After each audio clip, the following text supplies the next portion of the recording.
Stephen, for that vibrant welcome. Thank you, Stephen. And let me thank Carrie for all the work she's doing and for her remarks as well. And thank all of you for coming out this evening. Like Vermonters, you are not afraid of a little bit of snow, right? We're used to that. All right, what I want to do is just chat for a while, not for terribly long, and then I'll stop. You ask me questions, and I'll ask you questions, and we'll go from there. Let me pick up on some of the comments that Stephen and Carrie made.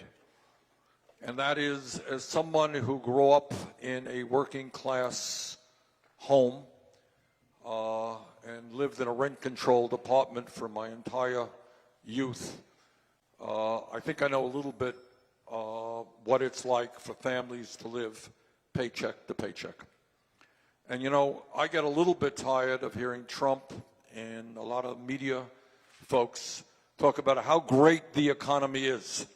How great the economy is. Well, the economy is not great if you want to, of the half of people in this country, 50% of the people who are living paycheck to paycheck. What does that mean to live paycheck to paycheck? Anyone have any thoughts on that? You're right. That's about it. All right. You know, people sometimes forget. You don't have any money and your car breaks down. You don't go to the second car or the third car that's in your garage, right? You got to figure out how to come up with the $500 to get the car fixed. Because if you don't get to work, you don't get a paycheck. And you don't get a paycheck, you don't take care of your family. You're not able to keep the lights on or pay for the phone bill. So the reality of America today is we got half of our people living paycheck to paycheck. We got 87 million people in America who are uninsured in terms of health care or underinsured. Who wants to talk a bit about what it means to be underinsured? What does that mean? Or uninsured, for that matter. What happens when you get sick? That's right. Say that? That's right. That's right, too. All right. Look, here's the story. You are living in the only major country on earth, and I want everybody to know this. Media doesn't talk about it much. Congress doesn't talk about it much. We are the only major country on earth, and I'm talking about Canada, talking about the UK, France, Germany, Holland, Denmark, Sweden, Norway, Finland, you name the country. All of those countries guarantee health care to every man, woman, and child in their country as a right. I live 50 miles away. I live in Burlington, Vermont. Come on up and visit us sometime. And when you do, you'll find yourself 50 miles away from the Canadian border. In Canada, if you are diagnosed with cancer and you have to undergo serious treatment, how much is the bill that you get? Anybody know? $0. Oh my God. And what happens when you want to go to the doctor? What's your deductible? $0. Or what's your co-payment? $0. Or what's your out-of-pocket expense? $0. I was up in Toronto a couple of years ago with some doctors and nurses from the United States, and I'll never forget this. They were very kind, and we went to one of their major hospitals, and they allowed me to go into a room with the consent of the patient. And the patient had just recovered from serious surgery.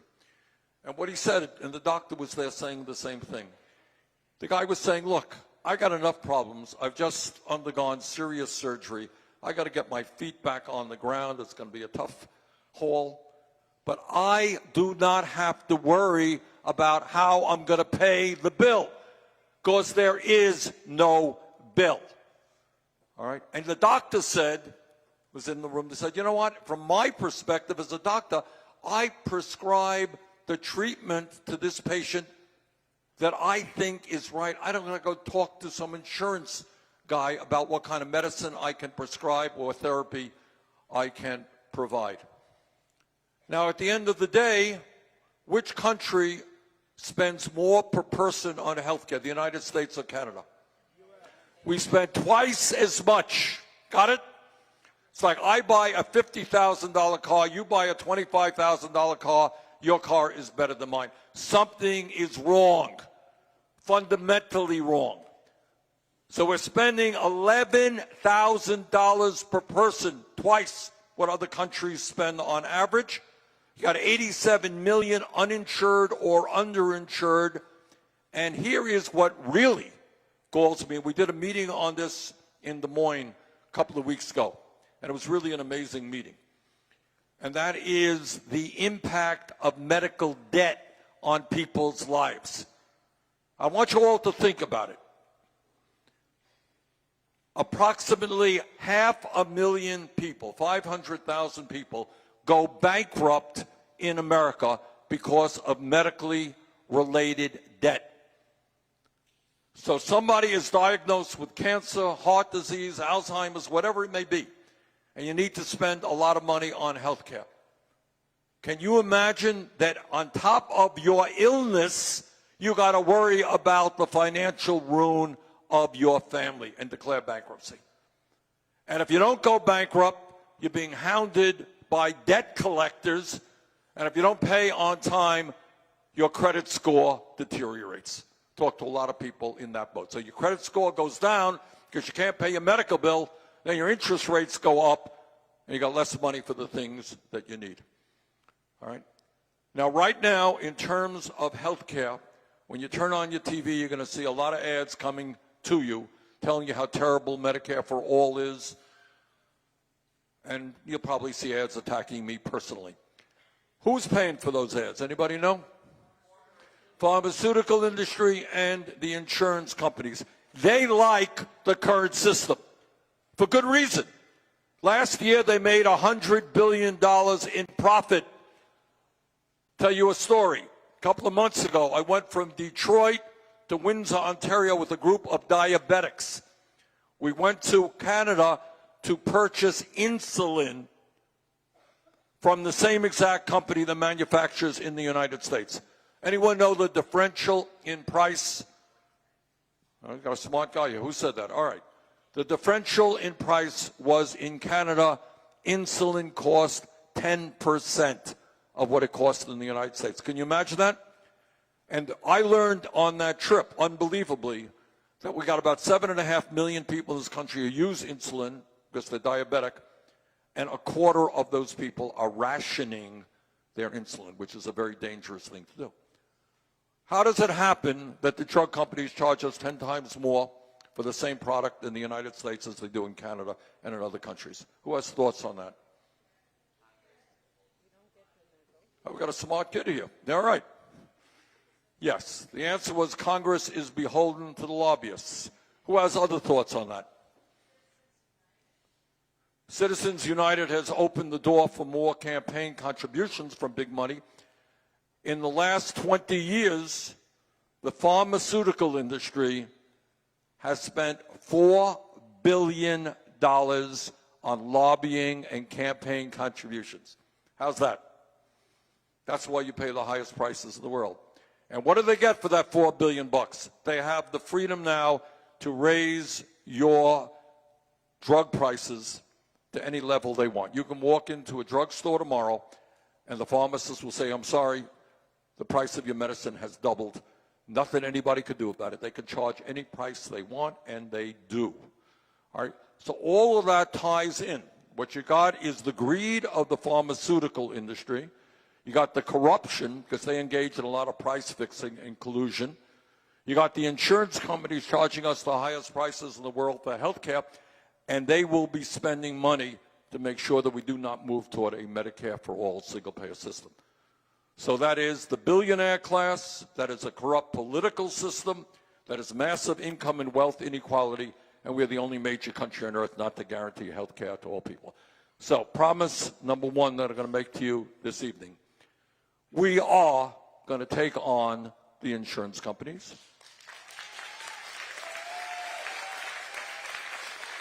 We are going to take on the drug companies. And when we pass a Medicare for all, which is long overdue, These were, thoughts that Lyndon Johnson wanted to do way back in the 60s, right? Franklin Roosevelt talked about it even in the 40s. When we do that, this is what it means for you. It means there are no more premiums. It means there are no more co-payments. It means there are no more insane deductibles. All right? You don't have a $5,000 or a $10,000 deductible. All that's gone. It means there is no more out-of-pocket expenses. Now, is health care free? No, it is not. You're going to have to pay for it. Everybody's going to have to pay for it. And the way we pay for it, and we have some options that we have laid out, it's going to be paid for out of the general tax base. But we exempt the first $29,000 of a person's income, and we have a 4% income tax on top of that. That means if you're the average worker and you make $60,000 a year, you pay about $1,200 for comprehensive health care, mental health, home health care, dental care, eyeglasses, hearing aid. You go to any doctor you want. You go to any hospital you want. How's that?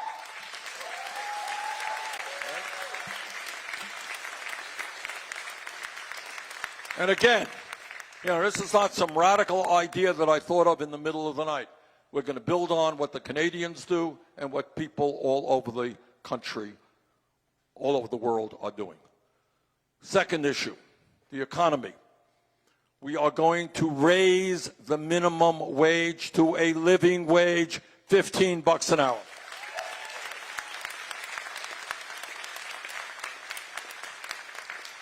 We are going to make it easier for workers to join unions, not harder. We are going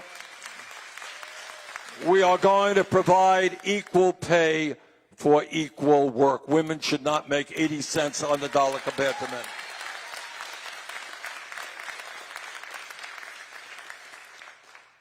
We are going to do a major transformation of our educational system.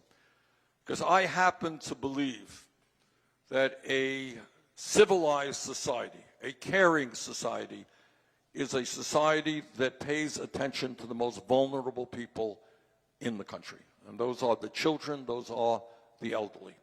And I got to tell you something, we do a real disservice to the children of America. All right? We don't talk about it very much, but we have the highest rate of childhood poverty of almost any major country on earth, okay? There are kids in America who are hungry. There are children in America who are sleeping out on the streets with their families, and on it goes. Anyone want to talk a little bit about child care or pre-K education? Okay, sir, how are we doing for the kids in pre-K?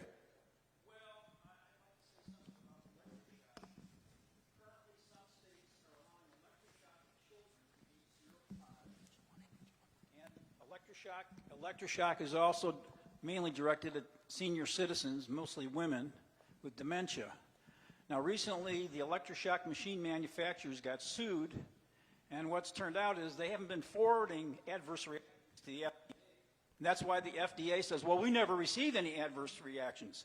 Since this lawsuit went through... Okay, I'll tell you, so I'm going to interrupt you. I'm going to get back to you. Okay. All right, I'm not going to run away, but I want to stay on the issue of children for a moment. Well, okay. Some states have banned, 19 states have banned the electroshock of children now. Okay, that's good. That is good. I'm familiar with the issue, but I want to just talk about, I want you to think what this campaign is about. We're a different type of campaign. We're asking you to think outside of the box. So it's a simple question. We are the richest country in the history of the world. Obviously, therefore, we take really great care of the children, don't we? Oh, we don't. All right. I see a hand over there. Ma'am? I think a lot of the problem that we have, Bernie, is that we've got a system that's completely broke at that level. When the children are needy and they get into the system, when they have to get social workers and right. all these bunches of people in these people's lives. I lived it for 15 years. I'm a retired attorney, and I don't know how many times I sat in a room of 7, 8, 10 professional people, who knows how much you were paying each one of them to sit and put all these burdens on these poor families, and when all they need is a little more money. Okay. So you really ought to think about that expense. I agree. Cash to the kids instead of money to the rich. Okay, one second, sir. Sir. All right, sir. Okay, please. Okay, I'm happy. Okay. All right, child care. We doing a good by child care? It's quality care, affordable for kids, is it? No. All right, so that's why we are going to have universal, high-quality, affordable child care. Okay? We are going to make public colleges and universities tuition-free so that any person in this country, all right? Anybody here dealing with student debt? All right, student loans. All right, we're going to cancel student loans in America. Now, okay. Now, people say, how are you going to do that? Isn't that a lot of money? And the answer is, it is a lot of money. But I want you all to think, and this is thinking outside of the box.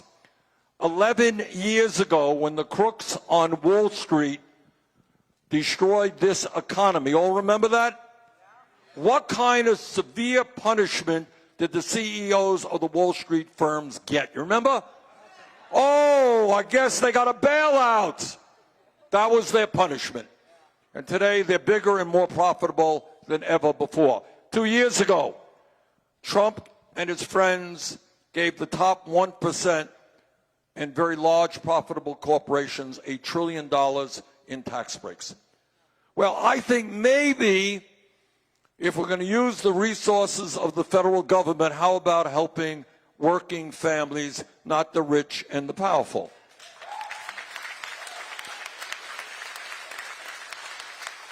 So what we are going to do is impose a very modest tax on Wall Street speculation, which will raise about $1.6 trillion over a 10-year period.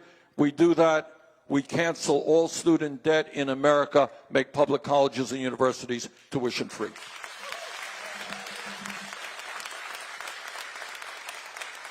And when we talk about education, this is America. We should be having the strongest public education system in the world, which means that we respect and honor and compensate our teachers to the degree that they deserve.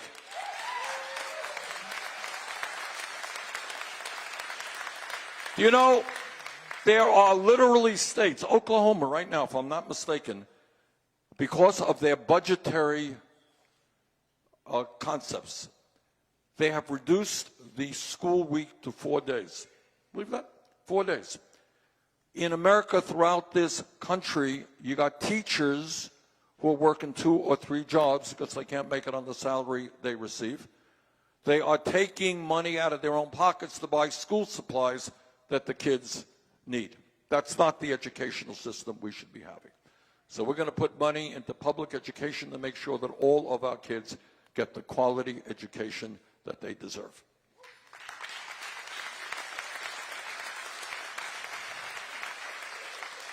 Now, I want to say a word on an issue which is all of these issues that we're talking about and many more that we won't talk about. Just this country is facing so many challenges right now. But there is one issue which is not just an American issue, it is a global issue. And here is the issue. The issue is that we have a president who thinks that climate change is a hoax. This president is very dangerously wrong. The scientific community has stated with almost full unanimity that climate change is real, it is caused by human activity, it is already causing devastating problems in this country and around the world. And what the scientists recently have been telling us is that they underestimated the severity and the extent to which climate change is damaging this planet. What they are saying unbelievably here in Iowa, I got the numbers buried here, I won't bore you with a whole lot of numbers. But if we don't get our act together, the number of days in Iowa where it will be 100 degrees or more is going to go up exponentially. Crop production will go down because crops do not do well. Corn, soy, whatever it may be, do not do well in excessive heat. What they are telling us is by the end of the century, we are seeing the melting of the Arctic ice cap, Greenland as well, and that means significantly increased sea levels all over the world, and cities like New York City, like Hong Kong, like Miami, like London being underwater. What they are talking about is more drought. You all know what's going on in California now. This is not an aberration. I was in Paradise, California. You all remember a couple of years ago, the terrible, terrible fire that took place there. 86 people were killed. That's what's going on in California. You all saw what went on in Puerto Rico a few years ago. It went on in the Bahamas. You remember Hurricane Katrina, Hurricane Irene.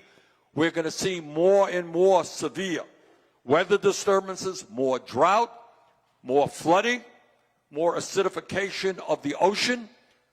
And when these things happen, when people cannot grow the crops that they need or find drinking water, they're going to migrate by the millions, which causes national security issues as people clash for limited natural resources. I don't get any pleasure by telling you this. And this is not my research, not my idea. I'm just telling you what the scientific community is saying. And I think as a people, there's a psychological mechanism that we have. Nobody wants to face it. All right, you look at California and say, oh, that's too bad. Oh, the flooding in Texas, that's too bad. Oh, my God, what happened in Bahamas, that's terrible. It ain't going to get better. It's going to get worse unless we have the courage to stand up to the fossil fuel industry and to tell them that their short-term profits are not more important than the future of this planet.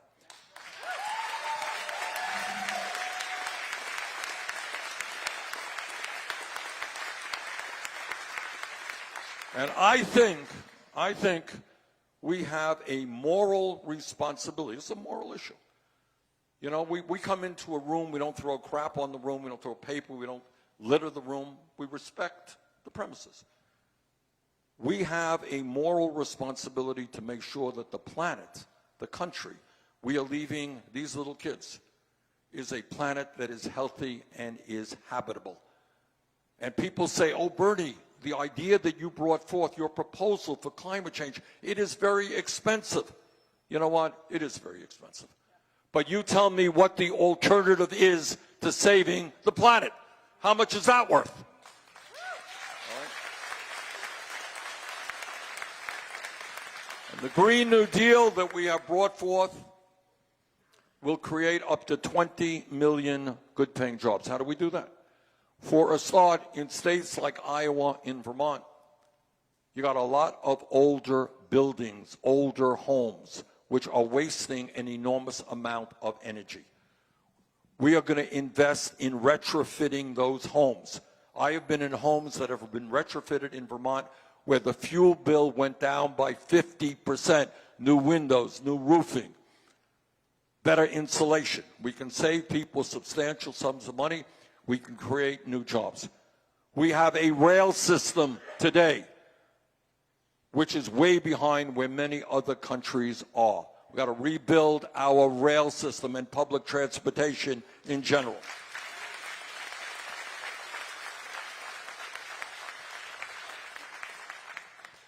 Here in Iowa, you should be proud that your state is one of the leaders in wind energy in America. You are getting about 35% of your electricity from wind, which is no small thing, and your farmers are making a decent income by leasing out their land for wind turbines. We must do much better than that all over the country. So we're going to be investing very heavily in wind, solar, geothermal, and other sustainable energies. And when we do that, we create millions of jobs. And when we do that, because this is not just an American issue, this is a global issue, we've got to lead the entire world. And my dream is, I don't know if I'm being overly optimistic here, I may be, but this is what I will do as president, is to speak to Russia and China and India and Pakistan and Brazil and countries all over the world and tell them that instead of spending as a planet $1.8 trillion a year on weapons of destruction designed to kill each other, maybe we should pool those resources and fight our common enemy, which is climate change.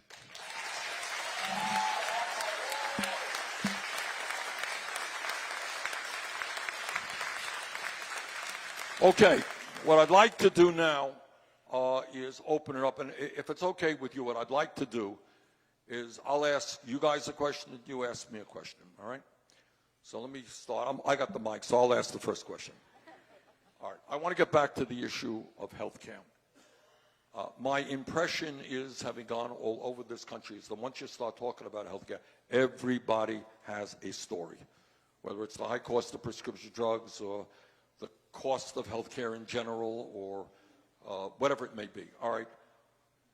My colleagues, some of my Republican colleagues in the Senate tell me that we have the best health care system in the world. Is that true?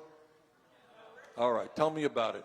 What are some of the experiences that you, family members, friends may have had with the health care system? Don't be embarrassed. Stand up. Yep, woman right here.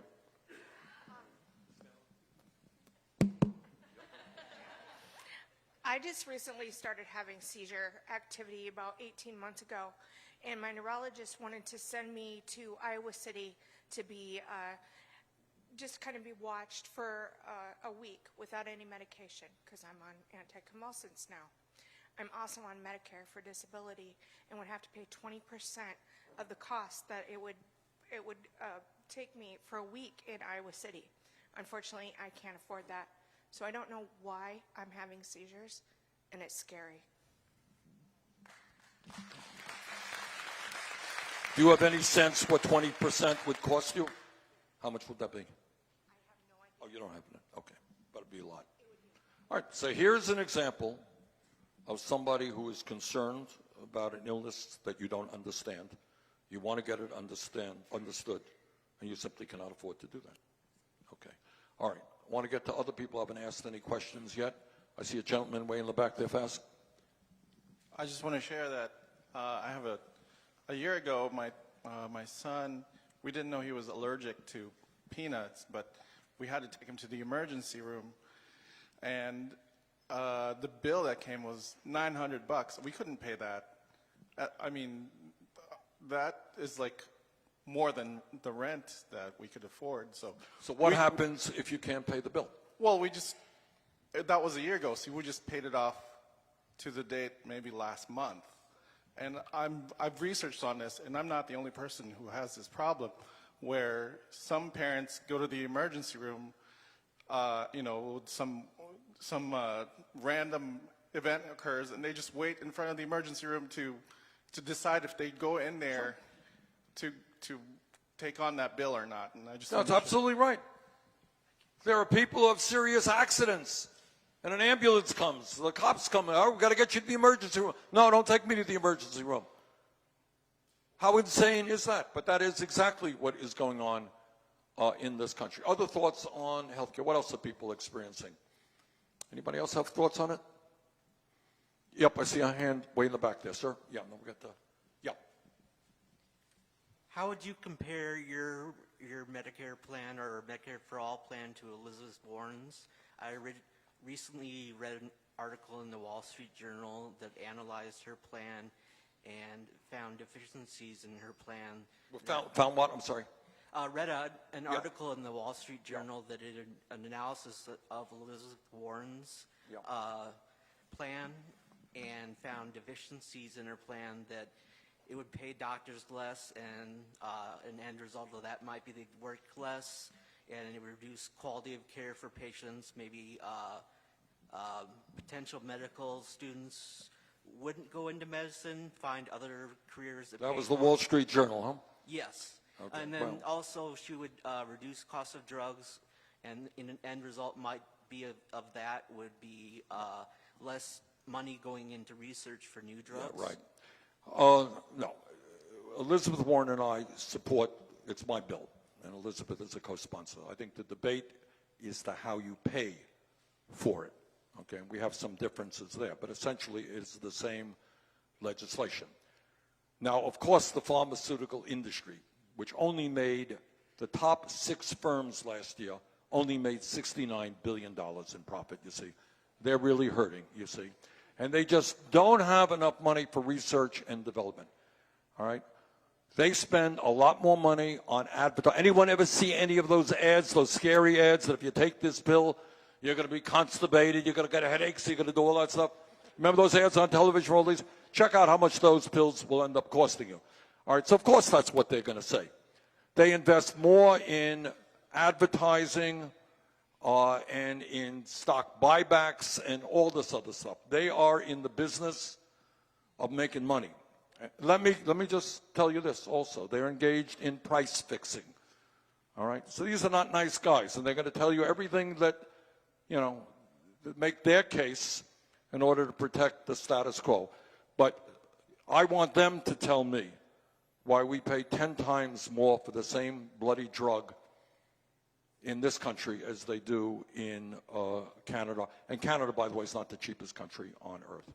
So the answer to your question is I have zero doubt that the bill that I have introduced will result in better health care for all people and save the average American very substantial sums of money on his or her health care costs. Okay, yes, sir, right here, fast. Our candidate for president. Thank you.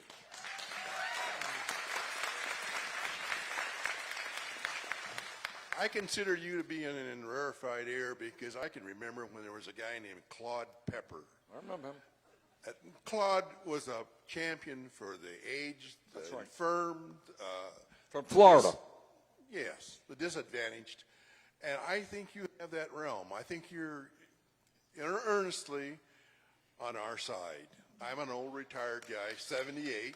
I take insulin. And you can't believe what the prices are going up on insulin. It's criminal. It is criminal, by the way. And That's not a figurative statement. That's a literal statement. They are engaging in price fixing, They which are. we will address. But I have an opportunity to have a son who used to be a lieutenant colonel in the Army, and he worked for the DOD making formularies for all the services. And he told me many things that are unbelievable. So the drug companies are not our friend, folks. They are out to make money.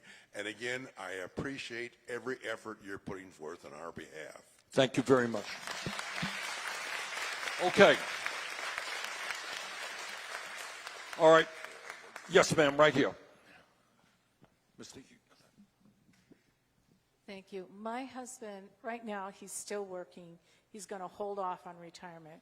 He should be retired, but he can't because he's diabetic. And his doctor changed his medications. And one of them, when we went to get it, they wanted $1,300 for 1 month of just one of the medications. And then the insurance This is said something he needs. he has to take. And then $1,300 a month. Without the insurance. With the insurance, it'd be $900 a month. And we went, are you kidding? This is ridiculous. So then he got a coupon from the company, the manufacturer. He'll get it for free for a year. Then what do we do? But there's another thing I would like to quickly ask. And it's a personal issue, but it deals with something that I don't hear being spoken about. And it is, in a sense, part of the medical situation for medical care for people. And that is many years ago when I was getting divorced, my 9-year-old son got sick and was dying in the hospital.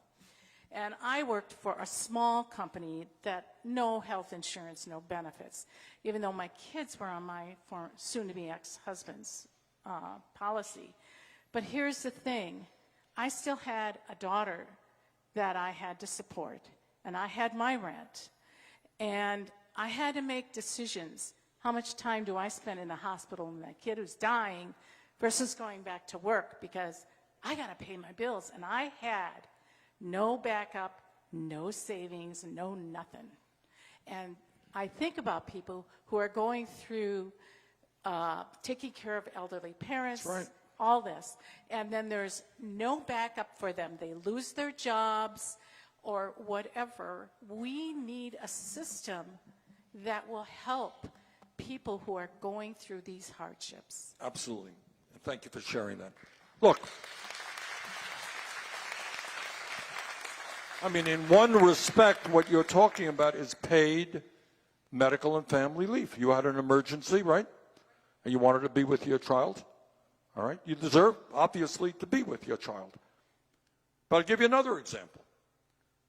In America, women have babies and they're back to work in a week or two because they need to earn an income to take care of their families.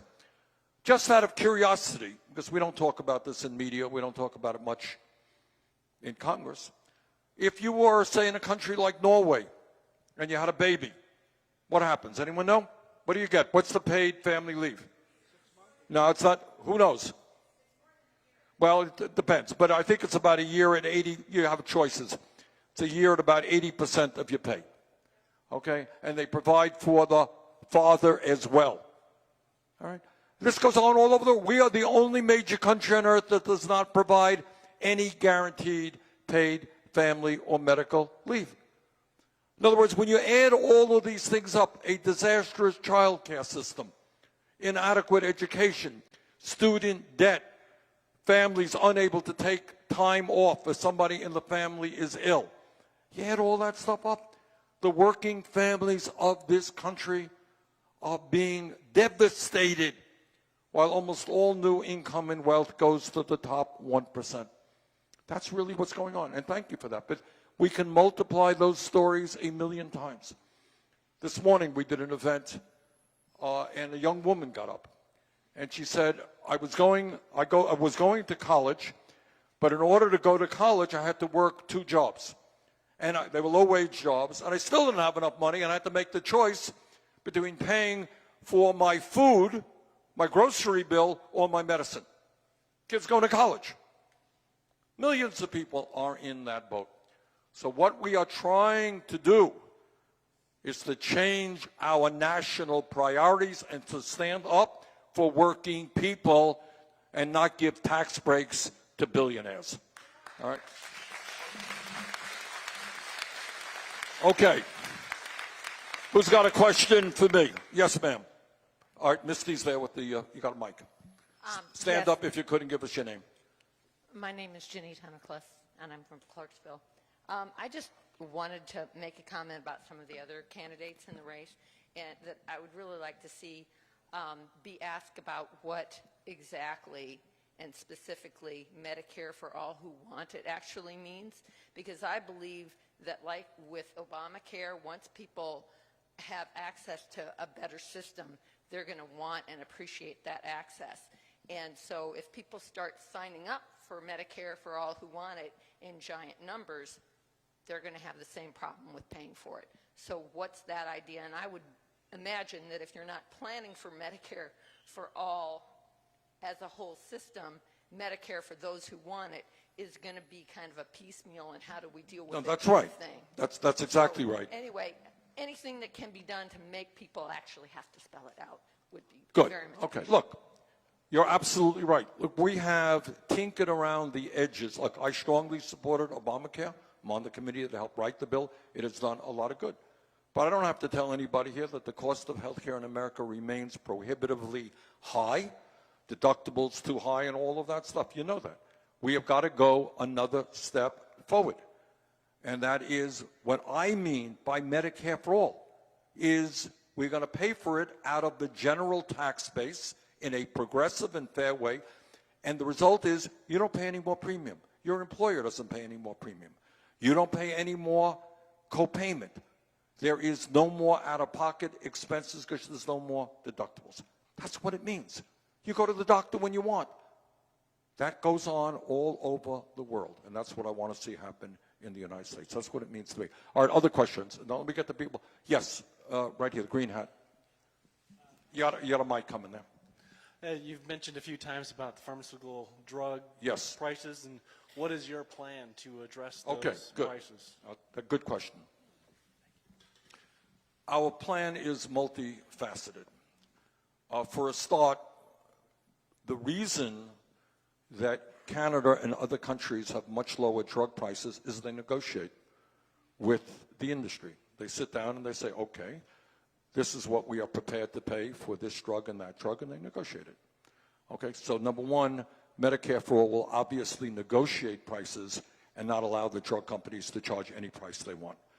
Second of all, what the Canadians do in terms of determining what a proper price would be is to look at what other countries around the world are paying. So I think they have 6 or 7 countries that they look at, and they say to the drug companies, look, this is what you're paying, you're charging in Japan, this is what you're charging in the UK, wherever it may be, they have an approach, and this is what you're going to charge us for.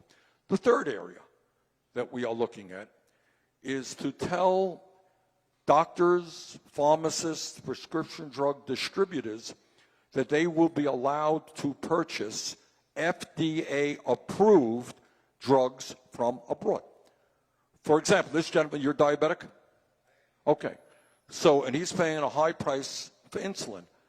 If his pharmacist was able to purchase the same product that he's using now for 1/10 of the price, he would be a lot better off than he is today. So those are 3 mechanisms that we have, among others, to drive prices down. And then when we drive prices down, we are able to say through Medicare for All that nobody in America will pay more than $200 a year for the prescription drugs they need.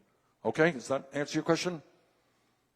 All right, well, but you have to appreciate, I mean, you got to appreciate, and I don't mean to be, what's the word, too acerbic here, too, you know, the drug companies, I mean, they got great researchers and all that, but the people on top, they're crooks.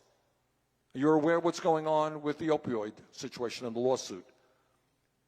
All right, these folks literally knew what they were doing. They were selling a product that was addictive, that was killing people, and they were making money doing it. And they were hiring more and more people to sell the product. These are not nice guys. So we need real research and development to deal with the terrible illnesses that we face, whether it's cancer, heart disease, Alzheimer's, or whatever it may be. But these guys are engaged in many instances in illegal price fixing and collusion. And I'll deal with that. All right. Yes, ma'am. Hi, my name is Grace, and my question revolves around gun violence. Gun violence is an incredibly complex, large epidemic in our country, and I am undecided right now, but I am choosing to definitely support a candidate who prioritizes that. And I wanted to ask what your plan is to combat this epidemic, but also specifically wanted to see if mandatory buybacks for AR-15s and AK-47s is something that you would consider. Well, let me tell you what my plan is now, and I don't support a mandatory buyback is essentially confiscation, which I think is unconstitutional. It means that I'm going to walk into your house and take something whether you like it or not. I don't think that stands up to constitutional scrutiny. But this is what I do believe, and thanks for asking the question. You know, this is an issue that gets to all of us emotionally. And actually, I was in Iowa a couple of months ago. I can't remember the town I was in. It was a meeting like this, and this young man, high school student, he's about 6'2", 6'3", looks like a football player. And he stood up and he said, I got to tell you, Senator, that the kids in my school are scared. They are scared. And I can tell you that my grandchildren in New Hampshire and Vermont, they undergo these drills now. You know, you're familiar with this. And you stop and you think about it. We've got 40,000 people who die a year from gun violence. And then you got these children who are living in fear. Okay, but you know, when we were kids, some of us were kids, school was a place of safety, right? It was a place where you learn, you socialize, and now kids are scared to death. Parents are scared to death. So you're right. We have an epidemic. We have a very horrific situation. Let me just briefly tell you what I will do. Number one, the first thing is that I will not be intimidated by the NRA. All right? That's the first thing. You know, people disagree on gun safety legislation. I'm not going to tell you they don't. But there is more consensus than you would think. And we cannot allow the NRA to dictate policy because they've intimidated Trump and they've intimidated the Republican Party. All right, so I'm not going to be intimidated by them.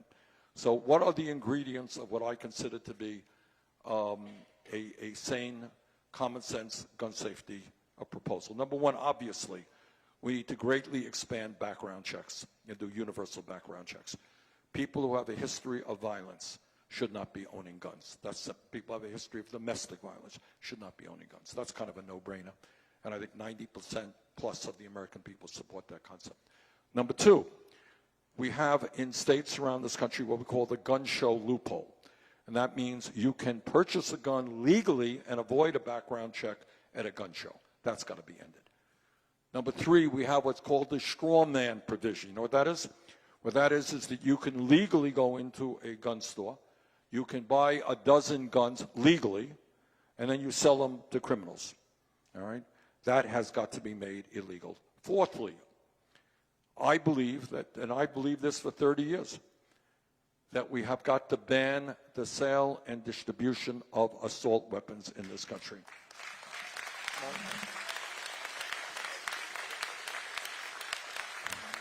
These are weapons not used for hunting. These are weapons used and designed to kill people and as rapidly as you can. And there are other things that we have to deal with: manufacturers who knowingly sell guns into areas where they know or should know that those guns are not just going to regular people. All right. So there's a lot that has to be done, but it is an epidemic. Yeah. It's very high on the priority list. It's very high because, you know, it's a tough issue, and nobody who says they're going to snap their finger and solve it, but it is a very, very important issue, and we will address it from day one. Okay, yeah, I see a hand right here, sir. Yeah. Yes. Hey, I'm William Brazel from Charles City here. There's a lot of stuff that you say that I really think is needed, but I always have one big problem with everything right now. How do you get over the 60 votes that's needed in the Senate to do anything? Or even now, we got 161 judges that are going to be lifetime appointments that will give the most limited interpretation of any law we pass. And I just remember the Obamacare thing; it's still being debated to this day. Yep. How do you get over this? Well, I'll tell you.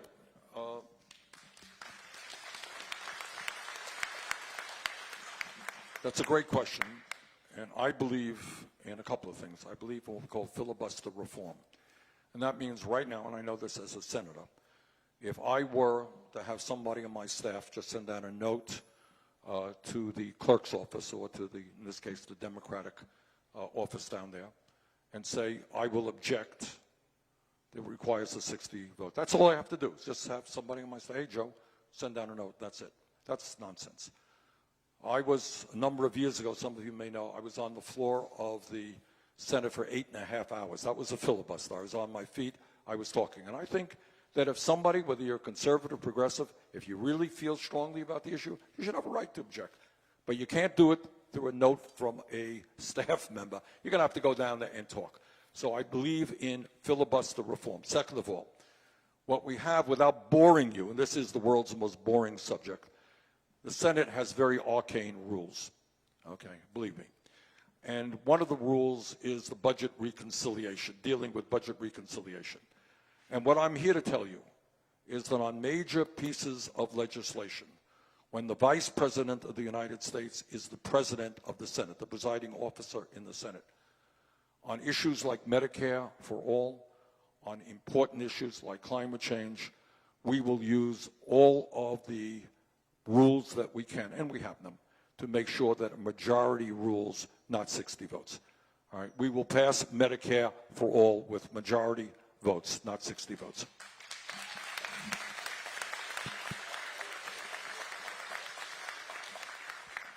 All right. Let me ask you a brief question, and then we'll get back to me again.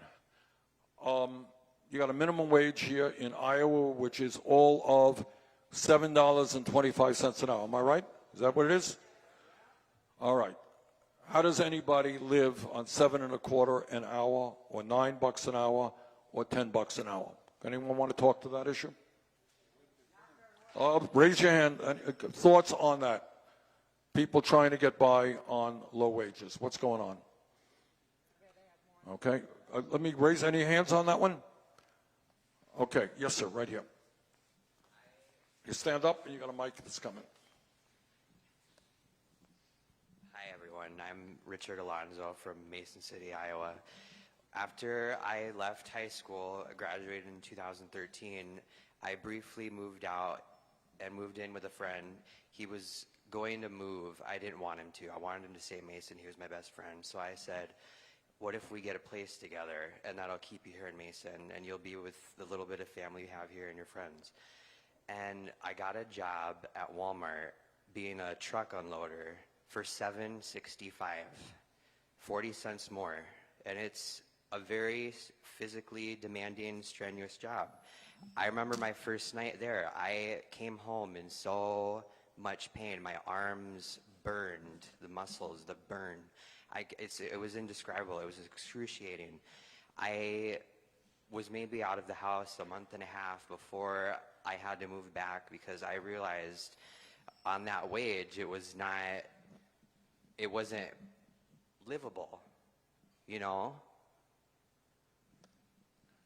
Now, that you mentioned Walmart. Walmart, I mean, this is, we talk about what's going, thank you very much for, and I want other people to comment on it as well. But here's what goes on in America. Who owns Walmart? Anybody know?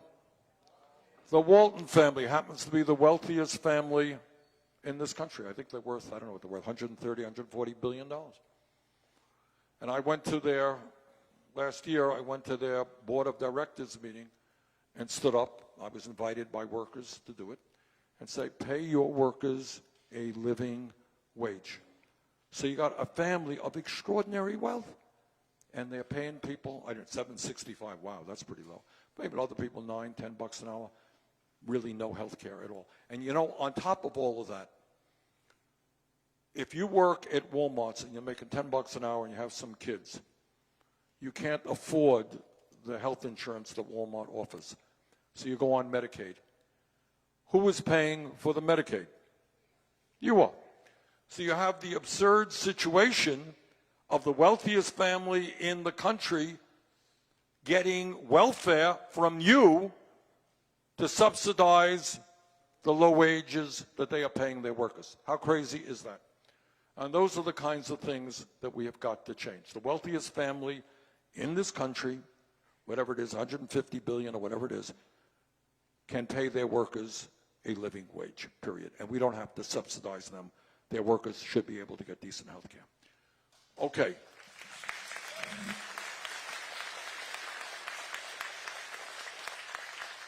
Okay, other questions? Yes, ma'am. Let's get a mic to you. It's coming. So I grew up on a small independent family farm south of Clear Lake. What is your plan to break up the agriculture monopolies? And how are we going to get our small traditional family farmers more competitive markets?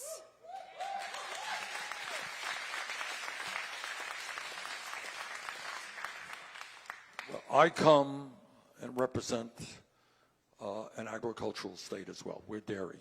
We're not soybeans and we're not corn, but we are dairy. And it has been one of the tragedies in my state, as it has been in your state, to see the decline of many, many family farmers who are driven out of business because the prices they're getting for their product are just not enough to keep them in business. And young people just don't want to follow their parents. And this is really sad. All right, so a couple of things. First of all, I promise you this, that our trade policy will not be developed by a tweet in the middle of the night. All right.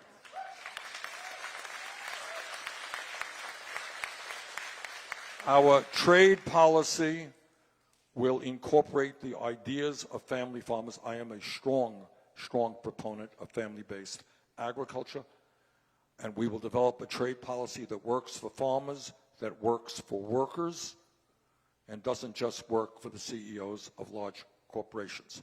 Second of all, you raised another very important issue. I don't have to tell anybody here, you know it better than I do, that in commodity after commodity, we see fewer and fewer large agribusiness corporations controlling that sector, whether it's hogs, whether it's beef, whether it's dairy, you name it. You have fewer and fewer large conglomerates controlling that industry, which means that the prices that farmers get for their product is not really competitive. All right? So we need an agricultural policy, which I believe in very strongly. And then you didn't even get into the whole issue of pollution and what factory farms are doing to the water supply in this state and throughout the country. All right? So we need to rethink agriculture. I am an absolute strong proponent of family-based agriculture, organic when possible, if that's possible. I am not a friend of factory farming. And we will also, and here's the point, it is not just agriculture. We are seeing this consolidation in industry after industry, whether it's high-tech industry, whether it is prescription drugs, whether it is Wall Street. You see a smaller and smaller number of huge conglomerates controlling what is sold and what is produced, and that's unhealthy for the country.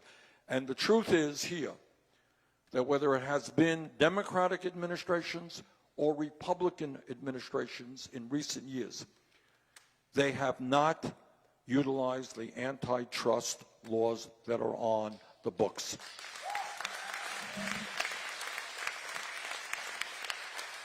So I believe that it is time to start breaking up these conglomerates which are causing so much harm to farmers, to workers, to our environment. Okay. No.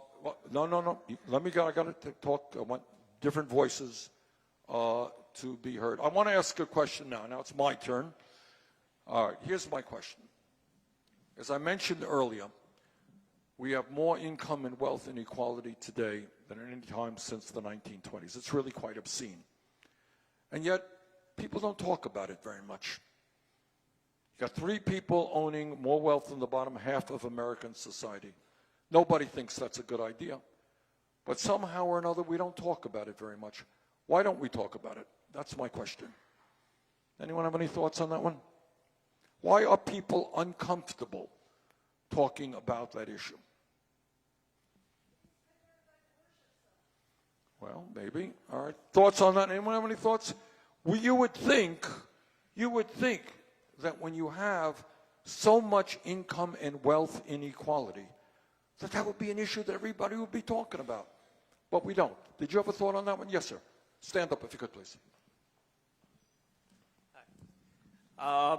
An issue that I run into is that the wealth a lot of times is tied up in the corporations and the stocks and stuff like that. And a problem that I have is that, okay, I work my butt off at a job and they say they're going to give me a bonus. Well, guess what? They give it to me in stocks. So what do? They put it in an account. But guess what? We cannot touch that stock until we get fired, we quit, or we retire. So I mean, that number is bogus. That's money sitting there that I can't use. And the people controlling the voice are the corporations that are holding the stock and making money off my stock. Good. Okay. Good point. Other thoughts on that issue? Why a major crisis like income and wealth inequality is not talked about enough? Any thoughts on that? I asked that question earlier today, and somebody, who was a woman, had a very interesting observation. And she thought that people were embarrassed because if their families were not doing well financially, that they were failures. That no one wants to talk. I grew up in a family, as I said earlier, never had a lot of money. Does that mean my family was a failure? Was my father a failure? No. But a lot of people feel kind of guilty, and they say, something wrong with me. Why aren't I a millionaire? Why aren't I making $100 an hour? Is that true? Do you think people feel a little bit guilty or somehow embarrassed that they're not doing well financially? Thoughts on that one? Is that crazy or is that right? All right, I see a hand over there. Yep. I think we're powerless to do anything about it. There's really nothing we can do about it. Okay. And certainly politicians don't do anything about it. Okay. Any more thoughts on that issue? Yep, I see a hand right there. So my job is actually to help people remove funds from their retirement accounts for reasons of hardship. So that's medical, eviction, foreclosure, and all those different reasons. And so I'm talking to these people every single day, hundreds and hundreds of them over the past 5 years that I worked there. Probably, that's not quite accurate. It's probably hundreds of thousands. And they are embarrassed, and they feel as if it's their fault that they can't pay their medical bills or pay for their mortgage or whatever they are, and they react in very angry and grieved ways. So I agree that I believe they are embarrassed. Okay. And I think that's just something we got to deal with as a country and to understand, look, half of our people are living paycheck to paycheck. Tens of millions of people don't have $500 in the bank now to pay for an emergency. Workers who are 60 years of age, half of them have nothing in the bank for retirement. It's not you or you or you. It's a system that is failing the working families of this country. And that's something that we got to begin to talk about. Okay, maybe another question. I see a hand. I see a gentleman over there. Yeah. There's a mic coming. Thank you, Bernie. Welcome to Charles City. I'm Kevin from here, from Charles City as well. Thank you. A couple things I wanted to ask you real quick. I lived in Europe for 8 years before I moved out here. I was also in the Army, fought in Iraq, went to several other countries as well. I've seen what a single-payer program does through the VA. It took me 6.5 years to get my hearing aids, okay? It took me almost 12 years to get some of my illnesses diagnosed.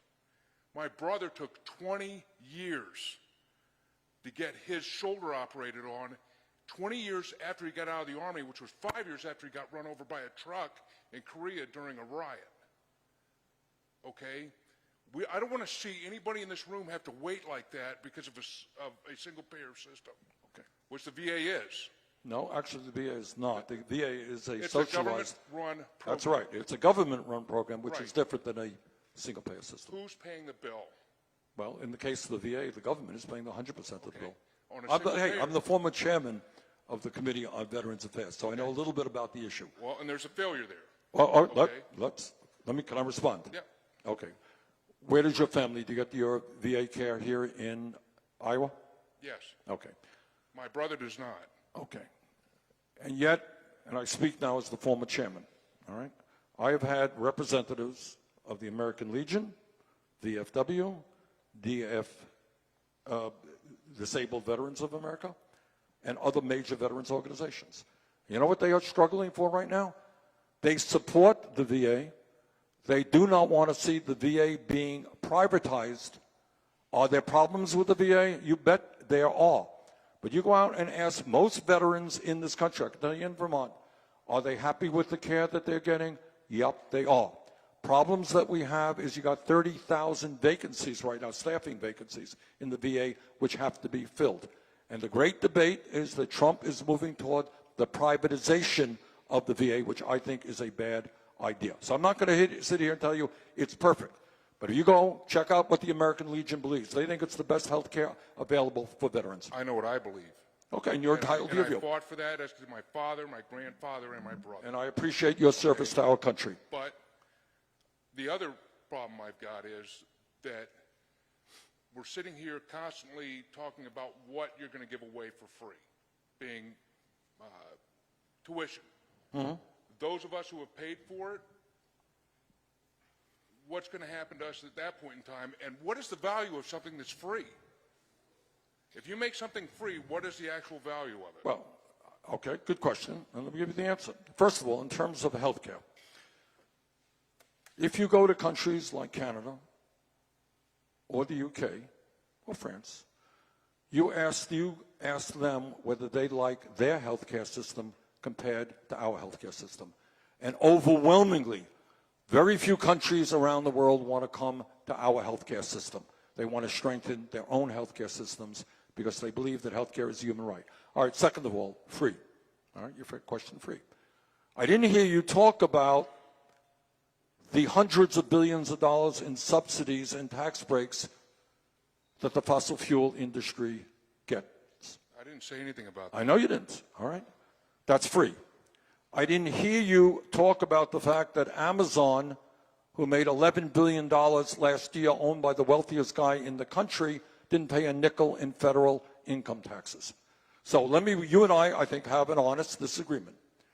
I believe that healthcare is a human right, all right? And that we've got to make sure that all of our people have healthcare. In terms of education, all right? When I talk to you about making public colleges and universities tuition free and canceling all student debt, we're going to pay for that through a modest tax on Wall Street speculation. You helped, against my vote, I should tell you, bail out the crooks on Wall Street. All right? I don't know how you feel about that. All right? I didn't agree with it. Okay. Nor did I. I voted against it. But I happen to believe that when you got millions of people in this country who are struggling with horrifically high student debt, we can cancel that debt through a modest tax on Wall Street speculation. Not free, somebody's going to pay for it. But at the end of the day, when you got so much massive income and wealth inequality, now I don't know if you see that as a problem in America. I do. And I do believe that it's absurd that we lower taxes on billionaires and we allow corporations to stash their money in the Cayman Islands. I do believe that we have got to demand that they start paying their fair share of taxes so we can protect working families in this country. You and I may disagree. That's my view. Okay? Thank you. Good enough. And by the way, thank you very much for your service to our country in the military. All right. Let me kind of wrap it up by just saying this. I think this country faces unprecedented challenges. And the only way we bring about the change that we need is when millions of people stand together in the fight for justice. Because real change in America, if you know history, whether it's the labor movement, whether it's the civil rights movement, whether it's the women's movement, whether it's the gay rights movement, the environmental movement, real change never ever takes place from the bottom, from the top on down. It always takes place from the bottom on up. All right, that's what it's about.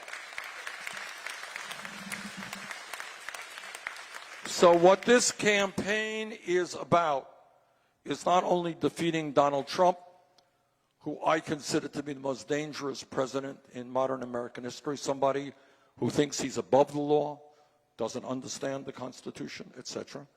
It is more than that. It is bringing our people together in the fight for justice, in the fight to tell the billionaire class that they cannot have it all, in the fight to create a government and an economy that works for all of us and not just wealthy campaign contributors. Thank you all very much for being out here tonight.